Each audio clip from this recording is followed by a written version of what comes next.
A famine would have meant that there were many key decisions he would have made in order to protect Egypt and save his pharaoh's skin. A man who steers his people and his king through great adversity might expect a big reward. So, did Joseph get one?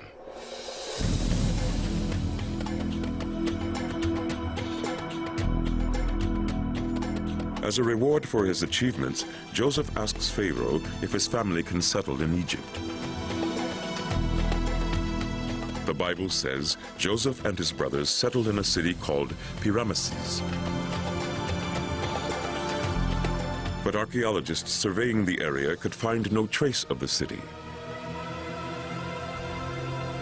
Then, in the 1970s, a farmer found the first remarkable clue: the remains of a colossal statue.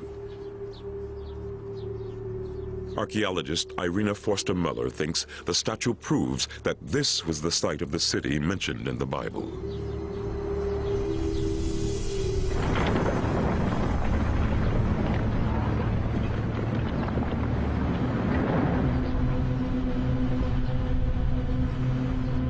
Ramses the Great, Ramses II, who is one of the most important kings of the New Kingdom. This is the area of Pi-Ramesse, his capital. It was a huge city in this time. We have here the statue, and we know we have a temple over there and several other temples and villas.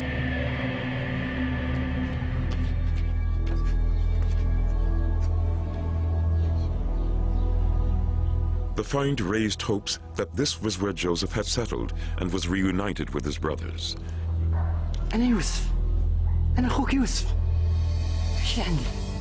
But these hopes were dashed when archaeologists established that Pi-Ramesses was built 300 years after Joseph's time. In addition, there was no sign of a Semitic presence at all. But inscriptions were then discovered suggesting that Pi-Ramesses was built on top of an older city called Avaris. If they could find it, then maybe they could find Joseph. Then they found it. Excavations are gradually revealing the secrets of Avaris. It was built 300 years before Pi-Ramesses, just when Joseph was thought to have lived. And its ruins revealed tantalizing clues. Although most of the buildings were Egyptian in style, one area was distinctly Canaanite.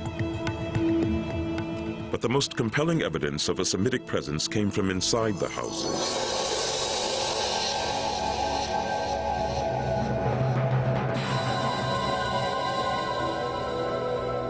These bodies were found buried in sideways postures, a typically Canaanite tradition. And objects found inside the burial pits left archaeologists in no doubt.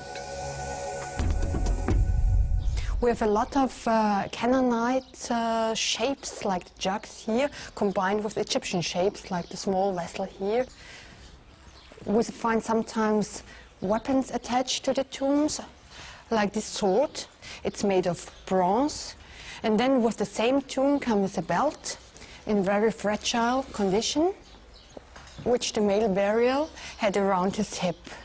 So we have always the mixture of both cultures. These finds are consistent with the Bible's claim that Semites settled in the Nile Delta.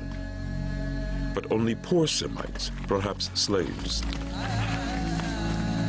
None of it indicated someone of Joseph's status, a high-ranking pharaonic official of Semitic origin, lived there.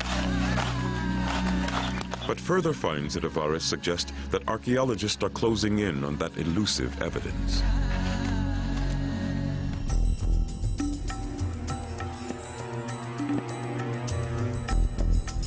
The excavations have since returned to agricultural use, but there are extensive plans and photos. David Rohl, a specialist in biblical and ancient history, examined, then reconstructed part of the site. To the north of where they have their dig house, they started digging in a flat field of wheat. They didn't expect to find very much, but just under the surface they found these remarkable finds. A beautiful villa, which is the quality of a palace. In fact, it probably is a palace, but it's not of a king. It's not a palace of a king. Reconstructed, you can see how complex it is. There are various elements to it built at different times. It had 12 columns along its colonnade, and that's a significant number in the Bible.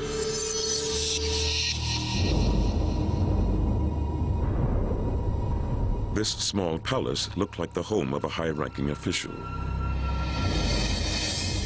But it was a find at the back of the palace that most intrigued archaeologists. A tomb topped with a pyramid.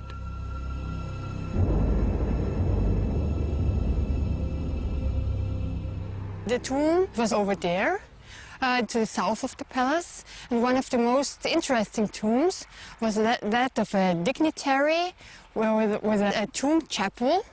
And inside this tomb chapel we found the rest of a tomb statue.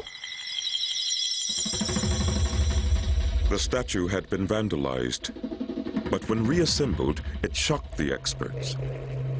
This could not have been the statue of an Egyptian official. When we get it back to the museum and restore it, it looks like this. And you can see that the head's been completely smashed, the lower part of the head, and the eyes have been gouged out. But the most important thing is this. It's an amazing haircut. We don't see anything like that in Egypt before this time. And the hair colour is bright red. This guy had flame red hair. The details were typical of Semitic people. Another little detail is the skin colour. Here we can see the forehead, and this here is yellow skin. And that's typical of what the Egyptians did to represent foreigners from the north, people with pale skin. It wasn't just on the hair and face that paint was found. Flakes of red and black paint were found on the outline of a garment, and with it, a distinctive pattern. Could this be a multicolored coat? Could this be Joseph? The absence of a nameplate means there's no way of knowing, but for David Rohl, there are no other contenders. We have no other example of something quite as extraordinary as this. We have no pyramid tomb for an official of state. We have no other palace for a private individual. These sort of things are things reserved for royalty, usually. So this is extraordinary. We have no other examples to compare it to.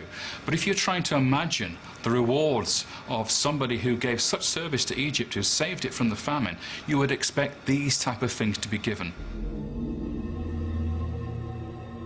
Most Egyptian tombs were stripped of treasures such as furniture, clothes, and jewelry.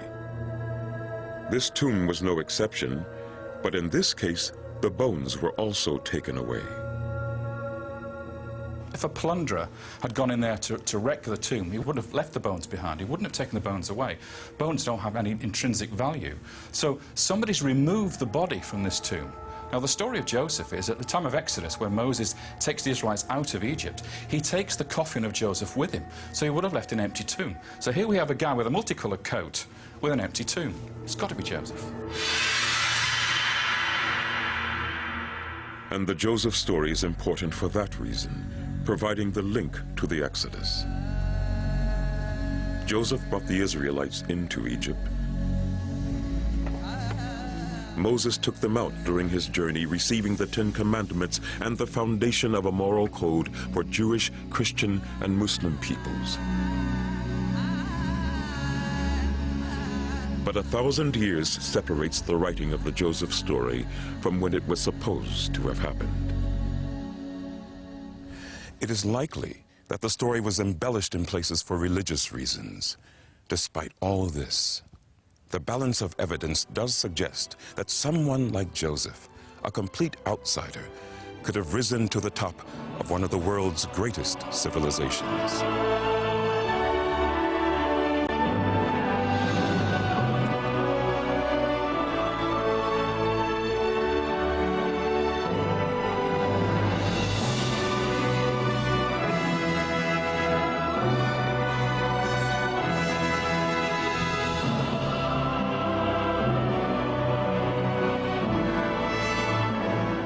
This has been a presentation of the Discovery Channel and the BBC World Class Television.